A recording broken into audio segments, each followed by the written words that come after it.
কোন কবি বলেন, মৃত্যুটা এমন একটা রোগ, যে রোগের কোনো ডাক্তার নাই, যে রোগের কোনো চিকিৎসক নাই, ঔষধ নাই তার জগতে। খুঁজিয়া কাতর হইলে কি হবে, পারিবে না তারে ফিরাইতে। এ মহারোগের চিকিৎসক নাই, এ মহারোগের কোনো ডাক্তার আছে পৃথিবীতে যে ডাক্তারি করে মৃত্যু থেকে বাঁচাবে? এরকম কোনো ডাক্তার আছে?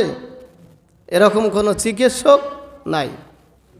কবি বলেন, মরণ থেকে যতই পালাও মরণ তোমায় লইবে ঘিরি, যদিও আকাশ পানে লাগিয়েছে তাই সিঁড়ি। মৃত্যুর হাত থেকে বাঁচার জন্যে মানুষ যদি আকাশে উঠতে থাকে, মৃত্যুর সময় যখন এসে যাবে, 1 সেকেন্ড আগেও মৃত্যু হবে না, 1 সেকেন্ড পরেও হবে না। আল্লাহ রাব্বুল আলামিন বলেন, ফাইদা জা আজালুহুম লা ইস্তাখিরুনা সাআতাও ওয়ালা ইস্তাকদিমুন। মৃত্যুর সময় যখন এসে যাবে, নির্দিষ্ট সময়ে তার মৃত্যু হয়ে যাবে, এর থেকে 1 সেকেন্ড আগেও সে মৃত্যুবরণ করবে না, এর থেকে 1 সেকেন্ড পরেও সে মৃত্যুবরণ করবে না। নির্দিষ্ট সময় যেটা আছে, ফাইদা জা আজালুহুম লা ইস্তাখিরুনা সাআতাও ওয়ালা ইস্তাকদিমুন, নির্দিষ্ট সময়ে মৃত্যু এসে যাবে। এই মৃত্যু ঠেকানোর চিকিৎসা, এই মৃত্যু ঠেকানোর জন্য কোনো ডাক্তার, কোনো হাকিম পৃথিবীতে আবিষ্কার হয় নাই। জোরে বলুন কথা ঠিক কিনা? মৃত্যু আমার আপনার জন্যে অবধারিত। কুল্লু নাফসিন যায়িকাতুল মাউত। কুল্লু, প্রত্যেকটা প্রাণী, যাদের মধ্যে আত্মা আছে, রুহু আছে, প্রাণ আছে, প্রতিটি প্রাণী একদিন না একদিন মৃত্যু গ্রহণ করতেই হবে।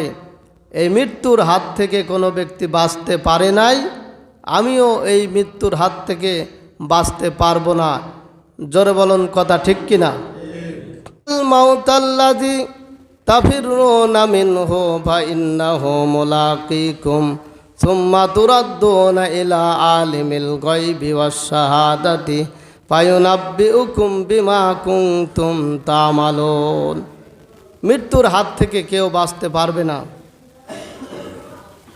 মৃত্যুর হাত থেকে কেউই বাঁচতে পারবে না, পালাতে পারবে না। পালানোর জন্যে আগেকার রাজা বাদশারা মৃত্যুর হাত থেকে বাঁচার জন্যে কত কায়দা কৌশল করেছিল। লোহার খাঁচা তৈরি করেছিল, আইনামা তাকুনু ইউদরিকুমুল মাউতু ওয়ালা কুনতুম ফি বুরুজিম মুশাইয়াদা। আগেকার বাদশারা, রাজারা, তারা মৃত্যুর হাত থেকে বাঁচার জন্যে কাঁচের ঘর তৈরি করেছিল। কাঁচের ঘর তৈরি করে, লোহার ঘর তৈরি করে, সেই ঘরের ভিতরে বসে থাকছে মৃত্যুর হাত থেকে বাঁচার জন্যে। কিন্তু মৃত্যুর যখন সময় এসে গেছে, নির্দিষ্ট সময়ে ওই কাঁচের ঘরটা চট করে ফেটে গিয়েছে, আজরাইল মালাকুল মউত সেখানে প্রবেশ করেছে, ওই ব্যক্তির মৃত্যু হয়েছে। এই জন্যে মৃত্যুর হাত থেকে কোনো ব্যক্তি বাঁচতে পারবে না। জোরে বলুন কথা ঠিক কিনা? এই জন্য মৃত্যুর হাত থেকে যেহেতু বাঁচা যাবে না, আমাদেরকে সুন্দর আমল তৈরি করতে হবে। সুন্দর আমল তৈরি করে এই দুনিয়ার থেকে আমাদেরকে বিদায় নিতে হবে। ভালো মানুষও মরে, খারাপ মানুষও মরে, পৃথিবীতে সমস্ত মানুষই মরে, সমস্ত প্রাণীই মরে, কিন্তু ভালো মানুষের মরার ইতিহাস থাকে ভালো, আর মন্দ মানুষের মরার ইতিহাস থাকে খারাপ। দেখেন, ফিরাউনও মরেছে, আর মুসা আলাইহিস সালাম তিনিও মরেছে, তিনিও দুনিয়ার থেকে বিদায় নিয়েছেন। নবী রাসূলরা আসলে ইন্তেকাল করেন, মানুষ কিন্তু মরে না, মানুষ ইন্তেকাল করে। আমরা দেখেন না, যখন মানুষ কেউ মারা যায় আমরা মাইকি বলি, কিন্তু মারা গেছে এই কথা বলি না। বলি কি, অমকের ছেলে অমক, অমক এলাকার নিবাসী, অমকের ছেলে অমক ইন্তেকাল করিয়াছেন, ইন্না লিল্লাহি ওয়া ইন্না ইলাইহি রাজিউন। ইন্তেকাল মানে স্থান পরিবর্তন করা, স্থান পরিবর্তন করা, এইটার নাম হচ্ছে ইন্তেকাল। এই জন্য মানুষ যখন মারা যায় তখন বলে যে ইন্তেকাল করেছে, অর্থাৎ দুনিয়ার স্থানে সে ছিল, ইন্তেকাল করে আবার আখেরাতের কবরের জগতে পাড়ি দিল। এই জন্যে আখেরাতের জগতে সে পাড়ি দিবে। প্রতিটি প্রাণী, যাদের রুহ আছে, প্রাণ আছে, প্রত্যেকটা প্রাণীকেই মৃত্যুর স্বাদ গ্রহণ করতেই হবে। মরে না শুধু 4 শ্রেণীর মানুষ। কয় শ্রেণীর মানুষ মরে না? 4 শ্রেণীর মানুষ। ইন্নান নাবিয়্যিনা ওয়াস-সিদ্দীকিনা ওয়াস-শুহাদা'i ওয়াস-সালিহিন।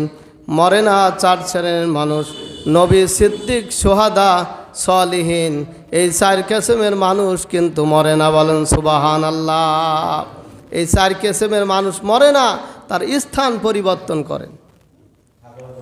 নবীরা পৃথিবীতে ছিলেন, স্থান পরিবর্তন করেছেন।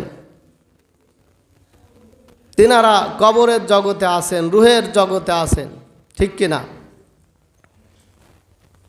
এই জন্যে আমাদেরকেও এই পৃথিবীতে আমরা এখন আসি, একদিন থাকবো না। এই পৃথিবী থেকে আমাদেরকে বিদায় নিতে হবে, কিন্তু এমন অবস্থায় আমাদেরকে মৃত্যুবরণ করতে হবে যাতে আমাদের ইন্তেকাল করার পরে মানুষ আমাদেরকে ভালো বলে। অনেক মানুষ আছে ইন্তেকাল করার পরে তাদেরকে খারাপ বলে, বলে কি না? খারাপ কি জন্যে বলে? যে এমন কাজ দুনিয়াতে সে করেছে, তার আচার ব্যবহার, তার চলাফেরা মানুষ কেমন কষ্টদায়ক করেছে, যে ইন্তেকাল করার পরে, মারা যাওয়ার পরে মানুষে বলে যে লোকটা মারা গেছে না, মানে বালাই সাফ হয়েছে, লোকটা মারা গেছে, ভালো হয়েছে, মানুষে খুশি হয়, মানুষে হাসে।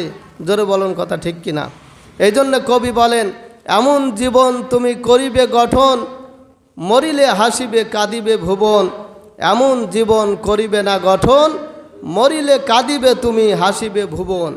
মানে কবি বলছে, এমন জীবন তুমি গঠন করবে, তুমি মারা যাওয়ার পরে হাসবা, পৃথিবীর থেকে বিদায় নেওয়ার সময় হাসবা, আর তোমার জন্যে মানুষে কান্নাকাটি করবে, যাহারে এত সুন্দর মানুষটা দুনিয়াতে ছিল, সে মারা গেল। মানুষে তোমার জন্যে কাঁদবে, চোখের পানি ছেড়ে কাঁদবে, জানাজায় শরিক হবে, আর বলবে লোকটা ভালো ছিল। আর এমন আচরণ করবে না যে তুমি মারা যাওয়ার পরে তুমি কাঁদবে, কারণ তোমার সামনে অন্ধকার, কবর, হাসর, মিজান, সমস্ত জায়গায় তুমি কাঁদবে। আর পৃথিবীর মানুষ তোমার এই কাঁদা দেখে হাসবে যে বালাই সাফ হয়েছে, ভালো হয়েছে, খারাপ মানুষটি দুনিয়ার থেকে বিদায় নিয়েছে, ভালো হয়েছে, ঠিক কি না? এই জন্য আমাদের আচার আচরণ, আমাদের স্বভাব চরিত্র, আমাদের আখলাক, এগুলো ভালো করতে হবে।